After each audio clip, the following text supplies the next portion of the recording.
signed by the foreperson of the jury. Ms. Murphy, is that your verdict? Mr. Aldridge, is that your verdict? Some female serial killers break down, others remain stone-faced, and a few react with eerie calm. These moments expose the unsettling humanity, or lack thereof, behind their horrific crimes. Let's dive into the most shocking reactions to life sentences from the world's most unassuming predators. Shelby Isac. Over 3 hair weaves, Shelby quickly and hastily ended an entire family before it even started.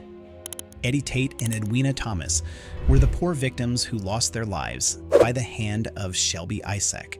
The couple were shot dead for reasons unclear, as it wasn't certain if she wanted to rob the couple or just got angry over the fact that she didn't get the refund that she wanted back from Eddie. Shelby Isac was a 19-year-old girl who was born on the 19th of November in Memphis, Tennessee. It was on the 22nd of January in 2016 when Shelby wanted to buy some hair. So her very close friend, Victoria, picked her up in a silver Mitsubishi to go get the hair. While she had her vendor, whom she always bought the hair from, she had contacted him already, specifying what she wanted to him prior to her getting there. Now this brings us to Eddie Tate Jr. Eddie was the co-owner of a family business named Virgin Hair for Us, where they sold hair and wigs and even delivered to your home if you placed an order. So she didn't need to waste time in the store again. She just called Eddie and told him what she wanted, and he packaged it for her. She just came to receive it, then left. She spent $250 on 3 bundles of hair. After they had left the place, Victoria realized and told Shelby that she wasn't with her hair kit, and the key to her home wasn't with her, so she couldn't sew Shelby's hair on. She got upset and told Victoria she was going to get her money back. But Shelby knew that Eddie didn't give refunds. He only allowed exchanges. So she told Eddie to meet her at Sycamore Lakes Apartments, where she lived, and asked him to come along with another 3 bundles of hair. Eddie quickly did that, and with Shelby being a regular customer, the last thing on his mind was probably the fact that Shelby wanted to take his life. So Victoria and Shelby actually got to the apartments together, and they got there before Eddie. They waited for him to come, and after a couple of minutes, he came. Shelby stepped out to go meet Eddie to collect the hair, and Victoria said she stepped out of the car also. All she could see was Eddie in his car holding the 3 packs of hair, but when Shelby got to Eddie, all she heard were gunshots, several of them. She got scared, got into her car, and drove off. As she was driving away, she tried calling Shelby, but she wasn't answering. When she finally answered, she told Victoria to come pick her up at the same Sycamore Lakes Apartments. While they were in the car together, she confessed to shooting Eddie and his girlfriend in the car and taking Eddie's money alongside the hair. One would even think, does she walk around with a gun? What does a 19-year-old walk around holding a gun for? After a while, the police came to the scene and found the deceased body of Eddie, with about 4 gunshot wounds to his chest. The man was already dead. A few blocks from there, they found Edwina, who was not dead yet but suffered 3 gunshots and was bleeding profusely from her left side. The police couldn't get any sort of meaningful information from her, as she was in a state of shock. They rushed her to the hospital, and then they found out that she was in the trimester period of her pregnancy. But at this stage, the uterus was already damaged, and she died a few moments after. Shelby killed Eddie, Edwina, and a cute baby before it was even born. A whole family gone. Victoria was the #1 suspect. As witnesses said, they spotted a silver Mitsubishi driving away from the scene after they heard the gunshots. Surprisingly, no one saw Shelby, so Victoria was arrested and questioned. She lied over and over again until she decided to tell the truth that she was the getaway driver, but not in any way the shooter, implicating Shelby immediately. Sooner than later, Shelby was arrested by the police. Then she was released after, as they had no evidence to tie her to the crime. The police went into deep investigation as they found it really hard to tie the murder to anyone, but Shelby was well under the radar. As they checked Eddie's phone, the last person to have called him was Shelby. Furthermore, when they checked inside Victoria's car, they found a sweatshirt with bloodstains on it. Immediately, Shelby was arrested and was charged with 3 counts of murder. There were emotions all around as Shelby faced the court and was tried with 3 charges. 2 charges of second-degree murder for the death of Eddie and Edwina, and then another case of negligent homicide, which was the murder of the couple's unborn child. As seen in this clip, immediately after the judge started to read her charges and the sentences, she collapsed. It took the counsel another 5 minutes to revive her. While she was being taken out of the courtroom to be detained, she screamed all the way down, and everyone could hear her.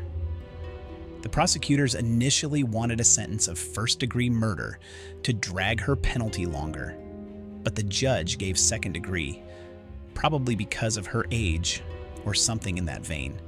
She was sentenced to just 30 years in prison, following the triple murder that she committed. The prosecutors and the family of the deceased believed that the judge was being very lenient on Shelby, which is why she didn't get a sentence that was in any way more intense than what she got. Lee Tate, who was Eddie's uncle, had nothing but amazing things to say about his nephew. He called him a loving husband and the best kind of dad any child could wish for. He described the couple as tight, in the sense that where you see Eddie, you see Edwina.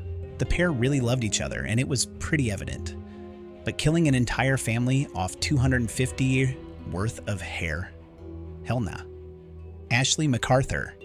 The Florida 1st District Court of Appeal found Ashley MacArthur, the former crime scene investigator, guilty and charged her with the murder of a private investigator and former police officer, Taylor Wright, over $34,000.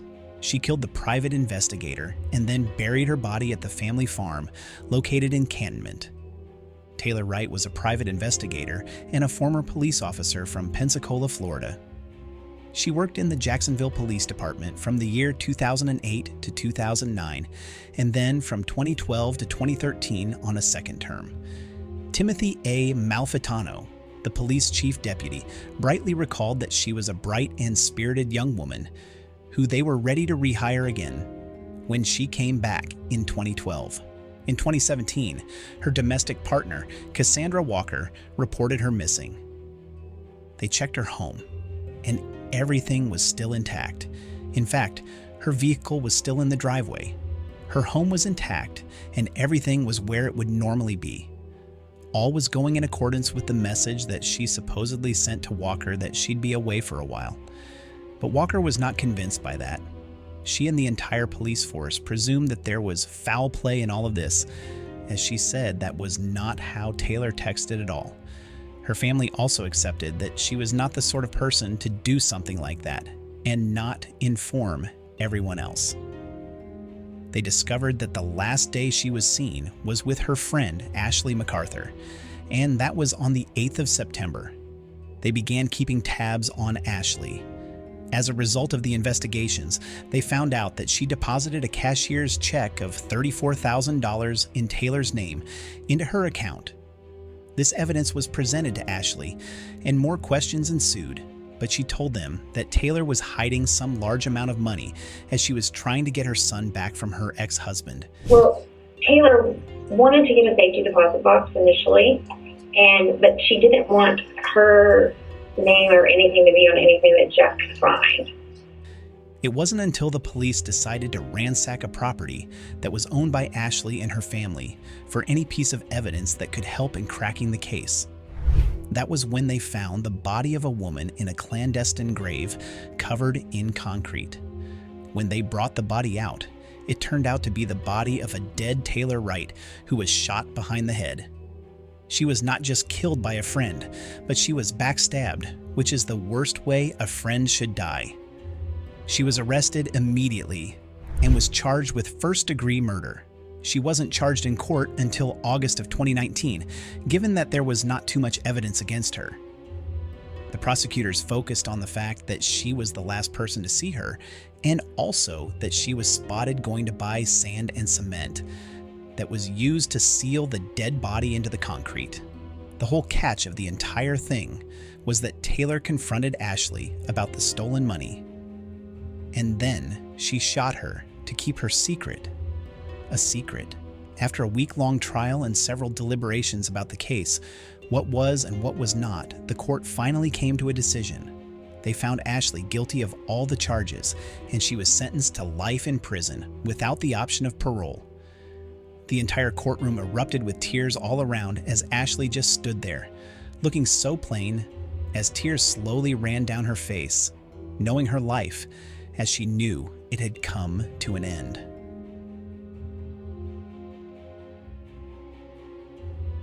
Bonnie Dwarte.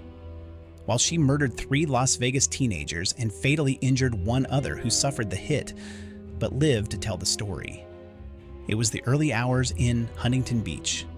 The teens were relaxing on the beach for spring break on the 29th of March, 2018, when suddenly, out of the blue, a Hyundai Sonata vehicle slammed into a Toyota Corolla that was carrying 18-year-old Dylan Mack, 17-year-old Brooke Hawley, and AJ, who was also 17 years old. Not leaving out Alexis Vargas, who was the only one that survived the crash and only sustained several injuries. Dwarte was the driver of the Hyundai Sonata as she rammed into the Toyota Corolla that was carrying the 4 teens. Their vehicle was at a red light stop at the Pacific Coast Highway in Magnolia Street. The Toyota was slammed into a pole and caught fire, killing 3 teens and sparing just 1. Rena Mack, the mother of Dylan Mack, who was an 18-year-old with the aspiration to become a firefighter, now faces the reality that that dream is pretty much gone at this point in time. Brooke Hawley was on the edge of getting a college scholarship as she was an amazing player and was pretty remarkable in that vein. Her parents stated that she was the star of the team.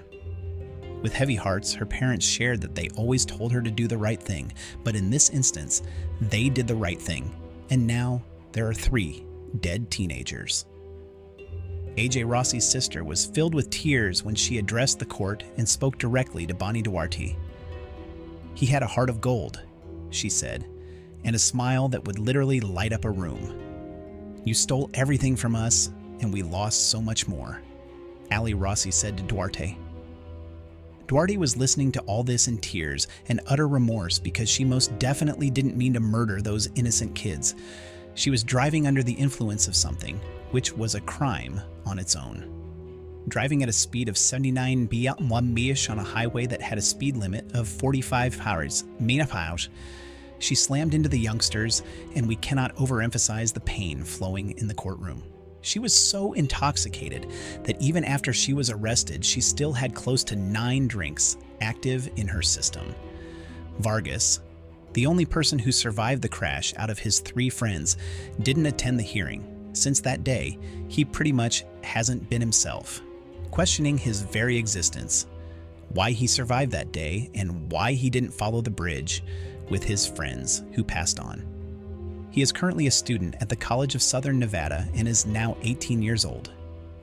The words of the mother of the surviving child were as deep as the words of the parents of the kids that died, as she spoke this to the face of Dwarte. "I hope that your children would find healing as they come to terms with the fact that you, their mother, valued alcohol more than their lives on that night too. This should leave a mark on the heart of Andrade, knowing she would be out of jail when her children would already have children, and she would most likely miss out on some of the most important moments of their lives." The 29-year-old mother of 4 from San Clemente, California, had her head bowed most of the time, as she couldn't and wouldn't raise her head to face the family of the deceased. She cried most of the time during the hearing. When she had a chance to speak, this was what she said: "I understand that you hate me. You wish I was dead. You want me to suffer." Facing the family of the deceased, she continued, "I just want to say I am really sorry. And maybe, just maybe, one day you all would forgive me for all the pain I have caused you inadvertently." With tears flowing from her eyes, she said to the victims that she was ashamed, remorseful, and regretful for her choice of actions that she made on the day of the incident. She went on to state to them that it was not just an occurrence that would haunt them and affect their families, but it has also dropped a hideous tattoo on her life, as she regrets every single thing and will continue to regret it as long as she lives. According to one of the prosecutors, he stated that one of Dwarte's kids wrote a letter to the judge, saying that she was being a good girl so that her mom would come home. So emotional. But sorry, little girl, Mom's not coming back until after half a century. Today, in a Santa Ana courtroom, parents asked the judge not to show mercy. He sentenced the San Clemente mom to 51 years to life in prison. While the parents of the deceased asked the judge not to show any sort of mercy to the accused, as she had robbed not one, not two, but 3 families of their source of joy, and they could not forgive her for that. As a result, the mother of 4 was sentenced to 51 years in prison. She was convicted on 3 counts of second-degree murder and driving under the influence, making 4 charges in this one case. Dwarte was seen crying almost at every hearing, as her statement, or the statements she heard, resulted in the 29-year-old shedding tears.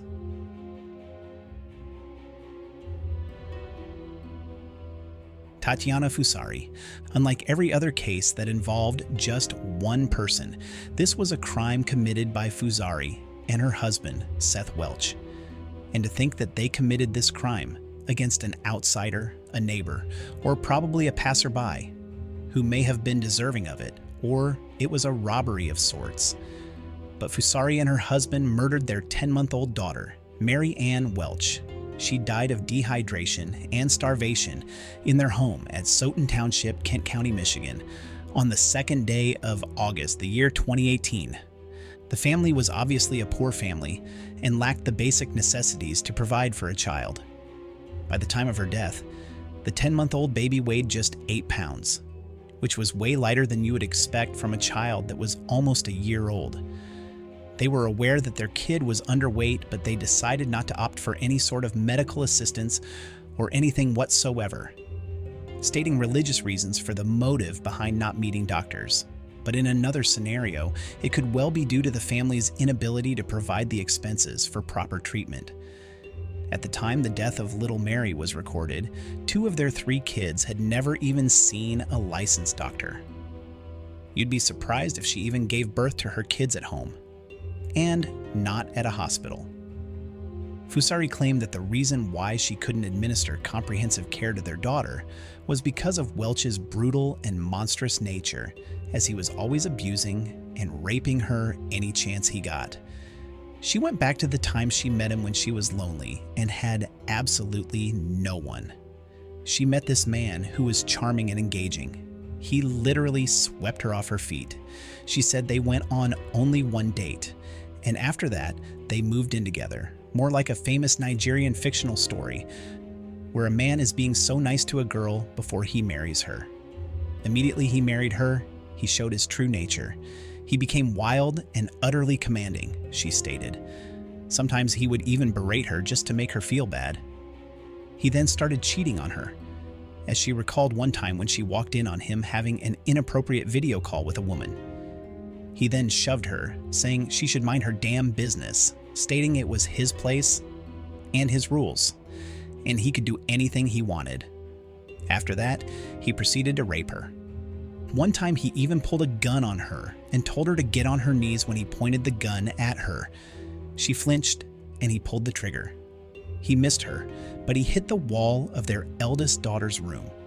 And even one time, he performed an exorcism on her. He was a madhouse, literally. I felt that the court should have seen the case from another point of view, as Fousari must have been helpless in trying to help her daughter survive. Welch is the real demon that needs to be cast out of that home. This is a tragic case from where I'm sitting. I'm not sure that I'll ever understand what these parents were thinking or doing to, I guess I would have to say, literally watch their child starve to death. Tatiana was in tears, literally. And prior to her sentence, her husband was already serving his own sentence, as there was nothing he could say or do. He was guilty 10 times over. But then there was Fousari, who couldn't do anything to aid her daughter's survival. She cried almost every moment when the case was being talked about in court, and she was inadvertently sentenced to life in prison without the possibility of parole. In my own view, that was really harsh for someone who had to go through all the abuse that Fousari went through. I feel the court didn't highlight the issue of assault and abuse on her by her husband before seeing her guilty of purposely starving the child she bore. Her attorney stated that she was going to appeal the case, and there was a really high chance of the case being overturned if critically analyzed. While the judge asked her if she had anything to say after his verdict, she stated, "No thank you," in a shaky voice.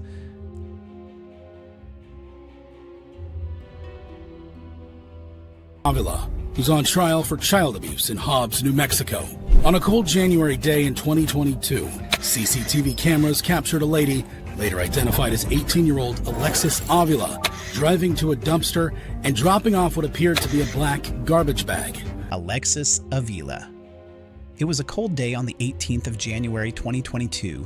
18-year-old Alexis faced trial for child abuse.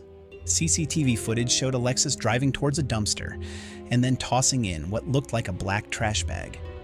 3 hours later, garbage collectors arrived at the dumpster to search for reusable items, but were shocked when they heard faint cries coming from a black trash bag. Initially believing it to be a trapped cat, one of them decided to open the bag, uncovering a horrifying sight. One of the drivers found a newborn baby wrapped in a cold, wet towel, whimpering and freezing to death. While April, the driver, was attending to the baby, others were calling 911 and reported the incident to local authorities, with one of the witnesses saying the baby still had an umbilical cord. Aila expressed remorse for her actions to the judge. I regret that his first hours of life were traumatic, and I regret that he will always have this in the back of his head and will think I do not love him. Police arrived at the scene quickly and immediately retrieved the CCTV footage and transported the baby to the hospital. Miraculously, the baby survived. Alexis was identified from the footage and arrested shortly after. During interrogation, she confessed, admitting that she had placed the baby in a trash bag and, not knowing what else to do, disposed of it with the rest of the garbage. She drove around aimlessly for some time before discarding the baby, claiming she was confused. Alexis attempted to defend herself by insisting it wasn't intentional and that she acted out of panic. She appeared to believe she hadn't done anything wrong and made a strange remark, stating she wasn't aware of her pregnancy but also knew she was pregnant. This contradiction led authorities to suspect she was lying and had acted deliberately. She was charged with attempted first-degree murder and child abuse.